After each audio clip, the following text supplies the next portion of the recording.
मंत्री संजय शिरसाटांच्या मुलावर फसवणूक आणि शारीरिक छळाचा आरोप, तर जीवे मारण्याची धमकी देऊन लग्नासाठी ब्लॅकमेल केल्याचा महिलेचा दावा। वकिलांच्या मार्फत पाठवली नोटीस।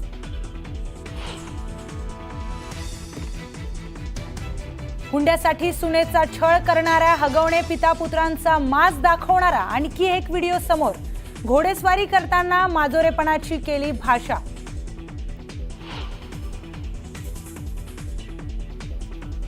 वैष्णवीच्या शरीरावर मारहाणीच्या 30 जखमा। वैष्णवीच्या शवविच्छेदन अहवालातून धक्कादायक माहिती समोर।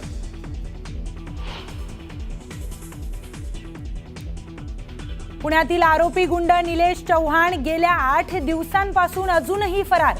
पुणे पोलिसांना अद्यापही निलेश चव्हाणला शोधण्यात यश न आल्यानं पिंपरी चिंचवड पोलिसांच्या कार्यक्षमतेवर प्रश्नचिन्ह।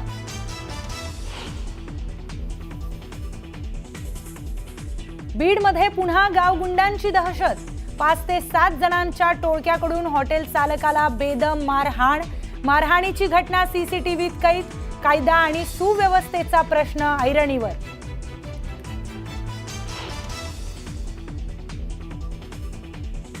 दरोडा टाकून फरार झालेला गुंड चकमकीत ठार। संभाजीनगरच्या कोल्हाटीत आरोपीच्या गोळीबारानंतर पोलिसांच्या गोळीबारात आरोपीचा मृत्यू, तर एक पोलीस हवालदार गंभीर जखमी।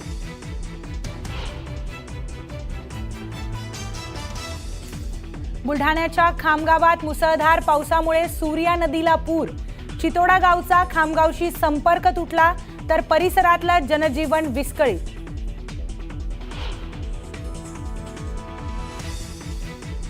राज्याच्या सर्वच भागात मुसळधार पाऊस। बीडमध्ये मुसळधार पावसामुळे बिंदुसरा नदीला पूर, तर बार्शी तालुक्यातील वैराग परिसराला पावसाने झोडपलं। अनेक घरांमध्ये शिरलं पाणी।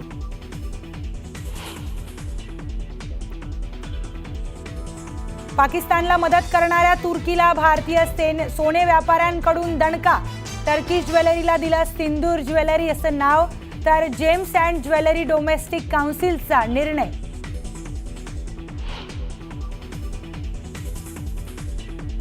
बीडच्या गढी पुलावर भीषण अपघात। डिवायडरवर अडकलेली कार बाहेर काढणाऱ्या 6 जणांचा ट्रकच्या धडकेत जागीच मृत्यू।